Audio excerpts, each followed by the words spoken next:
On air. Okay. Assalamu alaikum. Alhamdulillah wa salatu wassalamu ala Rasulillah. Last time we finished with ayah number 222 from Surah number 2, which is Surah Al-Baqarah. And it finished the subject of how to deal with our wives when they are during their menstruation as far as the intimate relationship is concerned. Okay? Now we are moving to another subject. We're moving to talk about the subject of divorce. What are the procedures that we should follow when it comes to divorce? The following ayah will set up the floor for some ground rules. Ayah number 224 starts off by saying, don't use Allah, don't make Allah, the name of Allah, the object of your swearing. Rather, you should be good and should protect yourself and others from hellfire and from the wrath of Allah, and you should reconcile between people. Allah is oft hearing, oft knowing. What does this have to do as an introductory statement to the subject of divorce? It does, because most people, unfortunately, they use divorce as a daily issue. Whenever a brother is angry with his wife, or a wife is angry with her husband, the issue of divorce comes up. I swear by Allah, you are divorced. I will divorce you. You will be divorced if you do this. You will be divorced if you don't do this. As if we are really playing with the authority that Allah has given us as men. So Allah is saying, don't play with this. Okay? And don't play with the name of Allah by swearing. I swear by Allah this, I swear that, because it is not meant to be used for that. Swearing is not meant to be for that. You swear only if asked for to authenticate a testimony, for example, or to authenticate a commitment, or to authenticate your intention to do something, but don't abuse it. So the ayah is saying, don't abuse the name of Allah, don't abuse your swearing by swearing right and left without proper requirement, proper occasion, proper use of swearing. Okay? Swearing here means to swear by Allah, not swearing that we use in the lay language like insulting or abusing or using profanity. That's not the word swearing that the ayah is talking about. Also, the ayah is saying, don't let Allah be the subject of abuse of your swearing. You're better off by being good, doing what is good. This is good for a man and it is good for a woman. So the woman should not also abuse the issue of divorce and say, divorce me, I want divorce, I don't want to live with you. Whenever she's angry, she's talking divorce, divorce, divorce. As if divorce is a tool for personal utility. Divorce is a sword. When you use it, it cuts. It is like a sword. You don't use a sword to just wave it in the face of people. It doesn't make sense. You will make people afraid of you. So swearing or using and abusing the word of divorce is not allowed and is not a good way of dealing with each other. Then the following ayah, ayah number 225 says, Allah does not hold you to account for your false swearing. What is false swearing or useless swearing? It is like when somebody says, "Oh, by Allah, please come in. Oh, by Allah, please eat this. By Allah, please try this." This is used mostly in the East. They use the false swearing or the casual swearing to make you do something, but if you don't actually do it, it doesn't make any consequences. Okay? So this kind of swearing for compliment, "I swear by Allah, you are the sweetest girl in town." Well, it may be true, it may not be true, but he wants to tell you that you're sweet. "I swear by Allah, you are the closest in my heart." Well, expression of love. So Allah is saying that He doesn't hold us to account for our casual, unintended, non-serious swearing. I'm sorry for the extended adjectives. It's like casual, non-serious. But He holds you to account for what you've earned in your heart, which is the swearing that is attached and anchored in the intention that comes from the heart. So if you swear to do something, then you better mean it and you better do it. Okay? If you swear not to do something, you better avoid it and not do it. So to keep with your faith, with your swearing or oath. And Allah is oft forgiving, oft kind. Then it will move on to the steps of divorce and when people, husbands and wives, become angry with each other. So it says, for those of you, ayah number 226,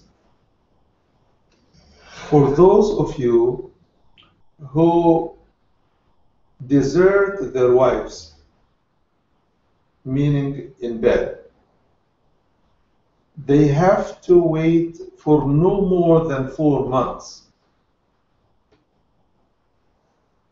They have to count up to 4 months. If they reverse course, then Allah is oft forgiving, oft merciful. And if they decide to go on with divorce, then Allah hears all and knows all. Meaning a husband may not desert his wife in bed, meaning not have intimate relationship with his wife for a period that exceeds 40 nights or 40 days. No, I don't mean days, I'm sorry, 4 months. I'm sorry. So a husband, no matter how angry he may be, no matter what she did, if he is going to use the intimate relationship to express that he is not happy, for whatever other reason may be, then he cannot desert this relationship for any day more than 4 months. So he has to record and he has to be deliberate. He has to count those days and months. Tarabbus means to look out and count 4 months to the day.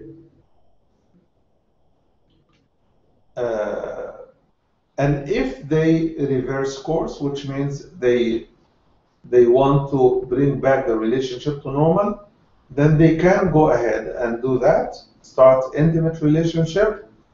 And this does not count as divorce, because divorce is not automatic. Divorce has to be a deliberate decision. It has to be a deliberate decision. And if they decided to go for 4 months and beyond, then they better divorce either before the 4 months are over or as soon as they are complete. But he cannot go one more day after the 4 months with marriage but no intimate relationship, because it hurts the interests of his wife. Because as we mentioned before, marriage is a two-way relationship. It cannot be abused by the control of one party or the other. Now, what about if it is the wife who is refusing the intimate relationship? Again, she needs to observe the same rule. She cannot go on and desert her husband and quit that relationship because it's central to the marriage relationship. She cannot do it. 1 second.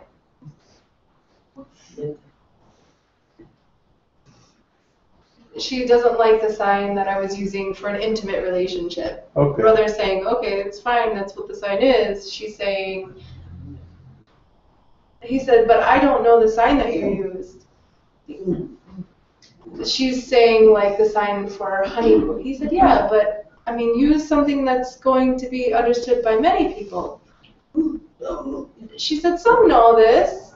Maybe we can explain it to someone. Last time, Can you some ask people. her to hear me out? He said. Can you ask her to just? Can I say something?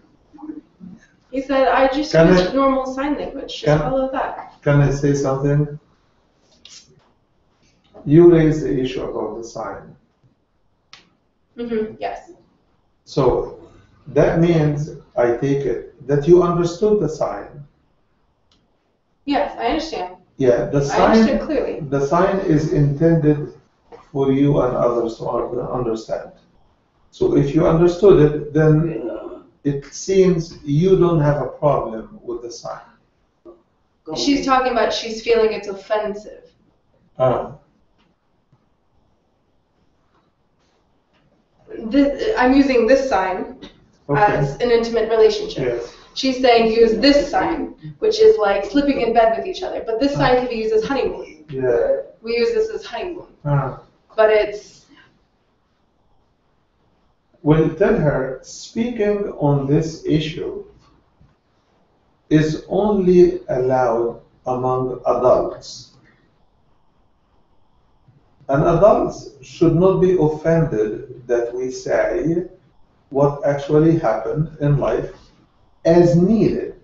We needed to sign it off, to sign it out, so that the audience... People are also learning about this issue, which they need to know what's happening. So we're only doing it because we need to, not because we are having a pleasant discussion.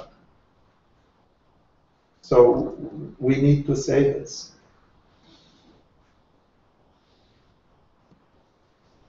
So I'm not sorry that some may feel it's offensive. When the Quran speaks to a subject and the Quran speaks out about it, I would not judge the talk as offensive. I would judge it as educational. I agree. Okay, I understand, but my point is just the sign, but that's all. Yeah, the sign is the alternative to the word, and the word in Arabic is having no intercourse. This is what it means. I have no other verb to use but the word used. Okay? So, ila, which is the word in the ayah, ila is to desert your spouse and to stop having intimate relationships. That's what it says. So the rule here is when a husband or wife abstains from the intimate relationship willfully, which means it is not because the woman is having bleeding or the woman is sick or something. There is no physical reason except that she doesn't want to have. Or the man, he's not also sick or having a physical problem, but it is that he wants to desert his wife because he's angry or he's not happy. So the Quran is saying there is a limit, there's a time frame that limits that option. You can use it only up to a maximum of 4 months. At the end of those 4 months, you have to decide, do you want to continue the marriage? Now we're going to be talking about the marriage. Or do you want to divorce? But you cannot continue marriage for more than 4 months without having a relationship because you are angry. But for example, if a woman is taking, let us say, chemotherapy, and she is physically drained, she is unable physically to do that, the man should be merciful. Or if the man is going through something physically and he cannot do it, then the woman ought to be merciful and be patient until he goes by this sickness or disease. Okay? But the ayah is talking about voluntary, deliberate abstention from having a regular, intimate relationship. That rule was also used by Muslims to say we cannot send the army away for more than 4 months because women would be left without men for 4 months. Then it becomes a sort of violation of the ayah that they will be deserted for 4 months. So they say this is inappropriate. So if the distance is 2 months going out and 2 months coming back, then the army would not be sent to that place except for 2 months only, so that people would be able to come back. But if they are delayed because of travel or anything, then this is something that wives will have to be patient with, because that becomes out of anybody's hand. Okay? I hope that the rule is clear. Then at the end of the 4-month period, if they decide to change their mind and become intimate, then it is a choice they have, and Allah will forgive that desertion. Okay? And that shows you that this deliberate desertion comes very close to becoming a sin if it is not used for the right reason, and if it is not used proportionately, then it becomes close to being a sin. Because the end of the ayah, Allah says that He would be forgiving and merciful if you change your mind. And if you decide to go for divorce, Allah would hear out your decision, and it is up to you. Of course, men have the license and the authority to divorce their women religiously by saying, I divorce you.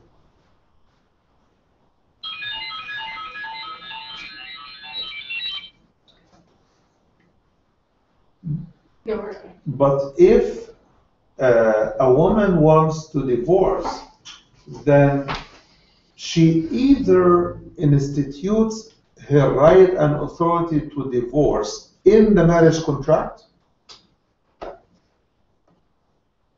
or then she will have to go to a judge or someone like a judge and submit her complaint if she has one.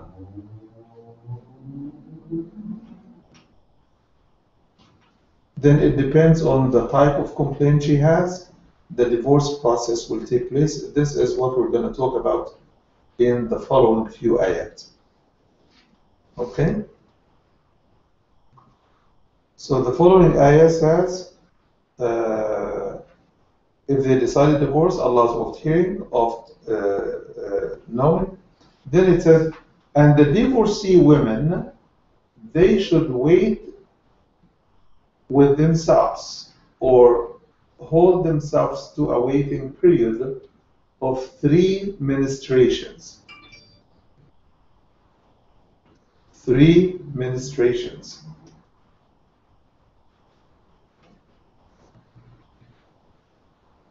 And they should not hide whatever Allah or conceal whatever Allah has created in their wombs,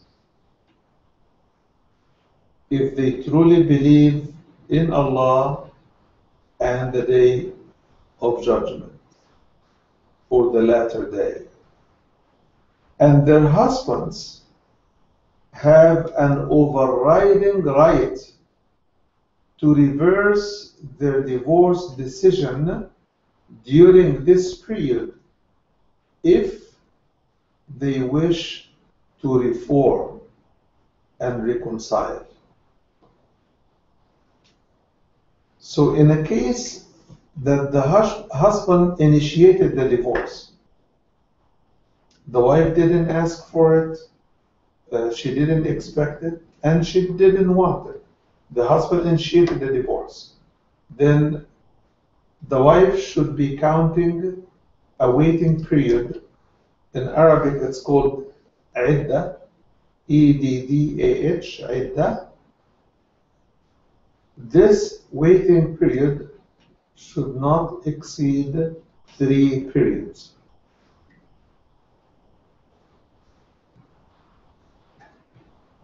Okay? So, and she cannot conceal that she is pregnant. Whatever Allah created in the womb is in reference to the baby, that she is carrying a baby. If they truly believe in Allah and the latter day, and their husbands have more right to return them back into the fold of marriage, if they desire and wish to reconcile and reform. So the husband in this case would have to return his wife, saying, I return you to the fold of marriage. Some scholars say, if they restart intimate relationship during the iddah period, that means they both have accepted to go back and reconcile. Okay? So in this case,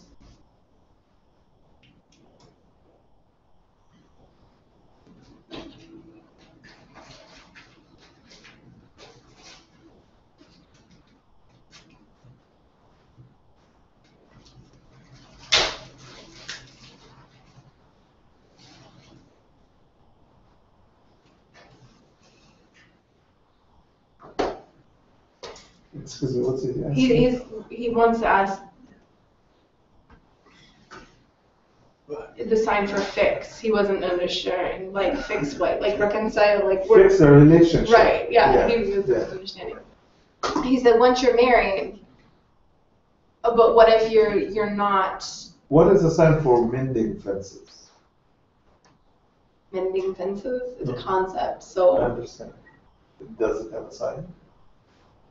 Yes and no. It's fixing fences, but that's not. No. It's not a fence. But so it would be like working on your relationship. Yeah. Like that. Okay. But he's saying, but what if you're married? What if you're married 1 year and there's no pregnancy? Could you go ahead and get divorced because of that?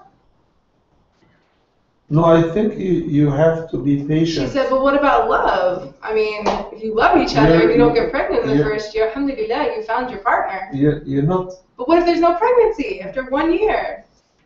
You should divorce. Well, it takes time. I mean, God will give you at any time. Let me answer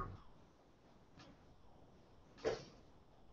If you make this a condition between you and your wife before marriage, telling her, if you do not become pregnant in 1 year, I will divorce you, then she would be aware. But that condition is not normal. And taking such action is not normal because maybe she is not pregnant because of you, not because there's something wrong with her. Okay? And also the fact that some people, some women, do not become pregnant immediately after marriage. Like they come pregnant in 1.5 years, in 2 years, some take 5 years and they become pregnant. I know couples who have become pregnant, the wife, I mean, after 10 and 12 and 15 years. But they are together, they continue to be together because they love Allah and they love each other and they respect the bond they decided to tie them together, which is loving each other for the sake of Allah, being a good Muslim, supporting each other, taking care of each other, the companionship, the trust, the love, the care, the compassion. So marriage is not limited to one purpose, which is to have children. Having children is a big deal in marriage, I understand, for many people, and it should be. But if Allah decided that this couple is not going to get kids, does it mean they have to divorce? No, they don't. Having children, the Quran says, is a gift from Allah that He gives to couples. He may give you a girl, He may give you a boy, He may give you a boy and a girl, He may give you males in plural only, He may give you females only in plural. Okay? He may give you a mix of boys and girls. He may give you one, He may give you many. So it's up to Allah to give you or not to give you all together. And the Quran is deliberately clear on this, so that men do not judge women when they don't conceive children, and women should not judge men when they don't become pregnant. It is a gift from Allah, but they can always check with a OBGYN to see if there is an issue medically.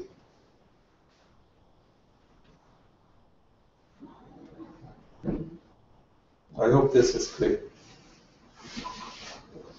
Yeah, we're good. Sure. Okay. So we mentioned that husbands who initiate divorce, they have the right to correct their decision and reverse their decision during the waiting period of 3 ministrations.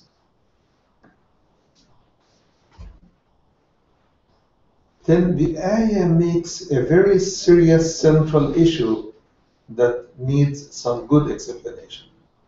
It says, and to women are rights as are responsibilities on them.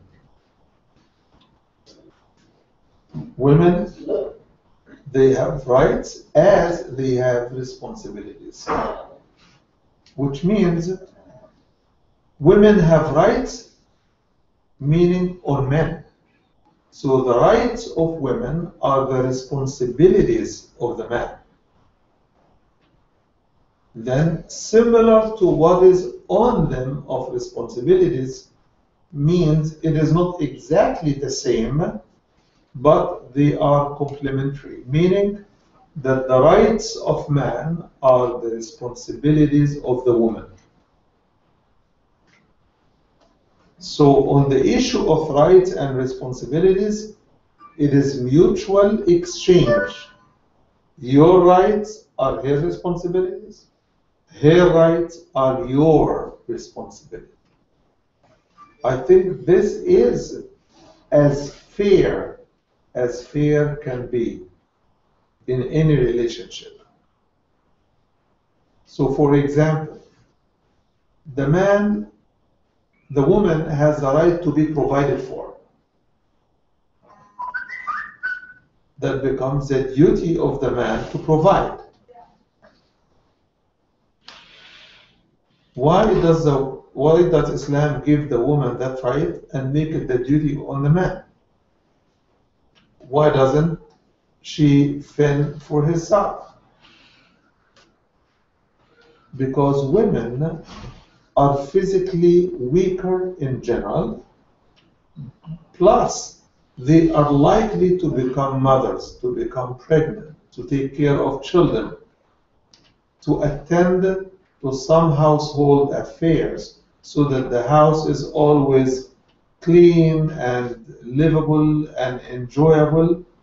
So for them to do their natural responsibilities that the man actually cannot, then the man has to provide for them because they cannot be pregnant and working. This is too much. It runs contrary to the principle of mercy.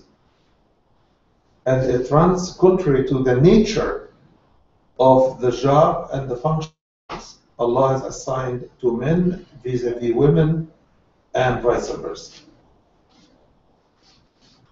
So while men have the responsibility to provide, the women have the responsibility to take care of things that man, also because of his business, he cannot really attend to.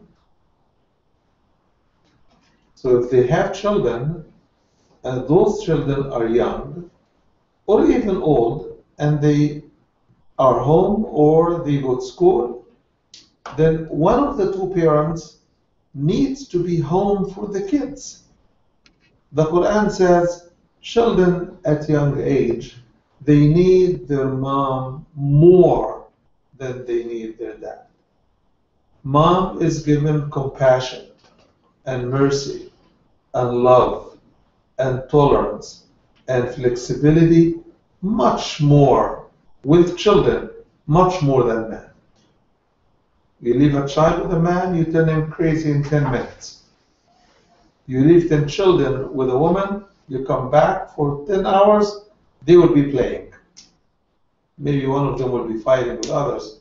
But women have more energy for children than men. Like more ability to control the Yes, to guide and love and soothe and support children.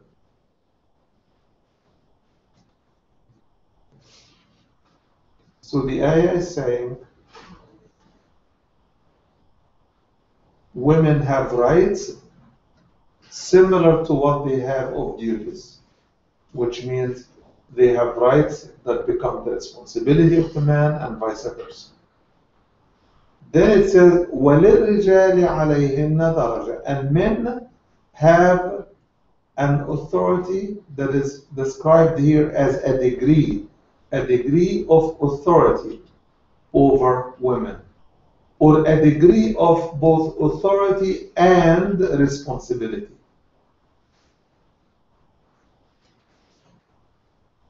I always explain this in marriage ceremony that I conduct. When the woman gets married, she moves from her family home to her husband's home. With her comes all of the responsibilities that the family used to take care of. And I'm not only talking about financial responsibility, I'm talking about everything she used to need, from education to protection to health care to clothing, shelter, food, even her psychological and emotional happiness are all provided for and covered by the family. When she moves, do those needs drop or disappear? No, they continue. So who is going to cover and provide for those needs? It should be the husband. So if he needs to provide for those needs, then he needs some authority to lead the family in the direction that Allah wants the family to be in. That's why the marriage contract is based on the foundation of the Quran. Not my whims and desires, not my imagination, and not yours. It is based on the Quran. So as a husband, I want to lead the family where? Closer to Allah. I want to lead the family where? To riches, so that they don't ask people. I want to provide fully for them, for all their needs, and even their wants, if I can.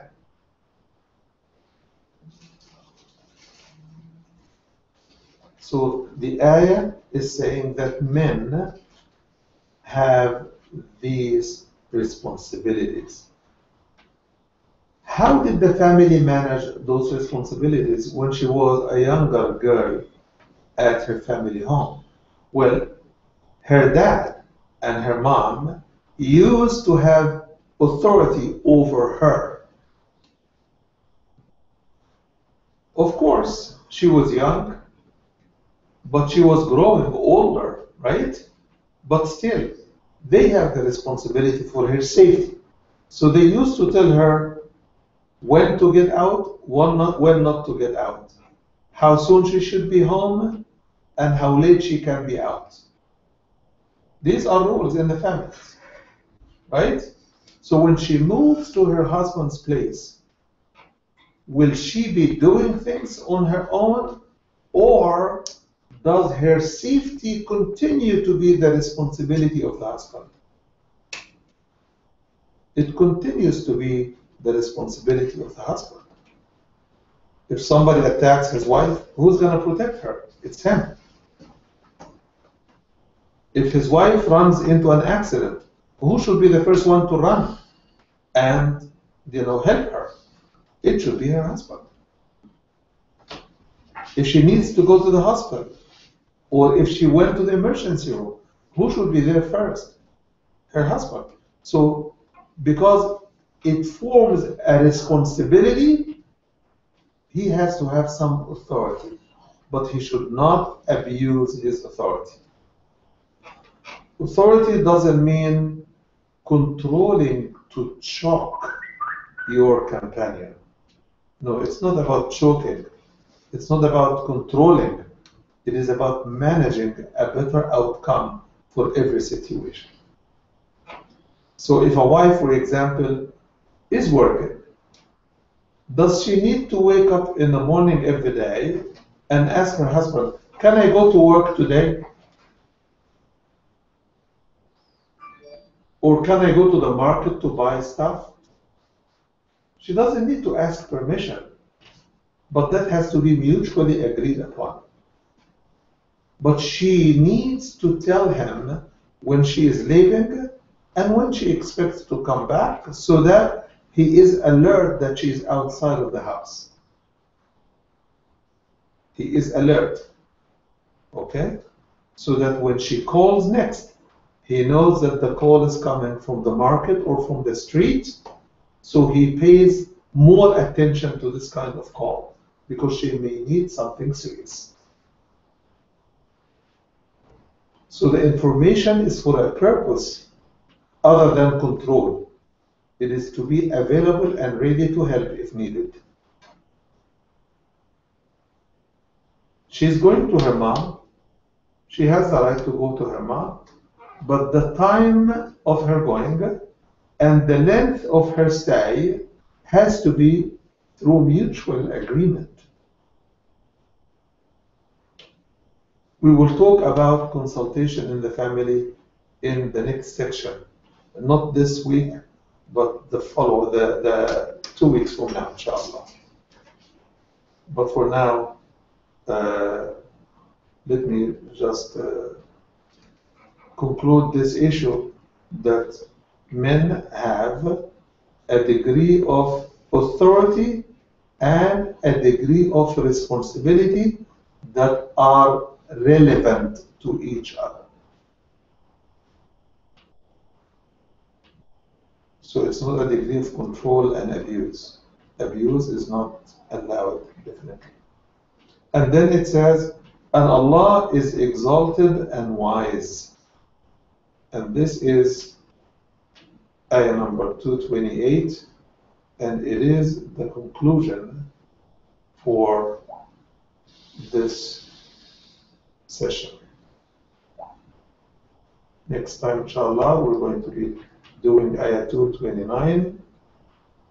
And now you could make the sign here that we have finished up to ayah 228, so that anyone visiting the program, they can tell what this is. We'll add it. We'll add it in the comment section. Yes. Inshallah. Jazakumullah khair. I have to ask your excuse to catch up with my next appointment. So, thank you. Inshallah, we will